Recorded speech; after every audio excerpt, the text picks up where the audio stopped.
tunnin tyttöä. Aha, minua kuvataan siis lisää. Niin. Ja sit joku randomin tuli sieltä. Ja sit mennään taas tänne. Muna emältä löytyy Vettä. täältä vasemmalta. Se ei ole nyt siellä. Se on täällä seuraavassa huoneessa. Ja tässä on tää lämmin vesipasseri. Josta se toimii ihan hiilillä.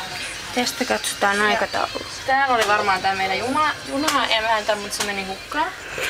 Ja sitten kävelään taas vähän niin kuin tätä käytävää pitkin. Ja sitten on tää meidän oma hyttikoppero täällä. Tässä on joku muiden. Se löytyy täältä. Mä vasta kuvasin sitä. Numero 324. Tää on meidän aluetta. Tossa nukuu minä, noin mustakääkillä tossa on mun Korsudyl näkyy tuolla. Tuolla on Heini Korsudylian kanssa ja sit hei Ja kamerat. pikkuhousun suojia. Niin, ne oli tosi kätevä keksintö. Ei tarvi vaihtaa alkkareita joka välissä. Nyt tää loppuu.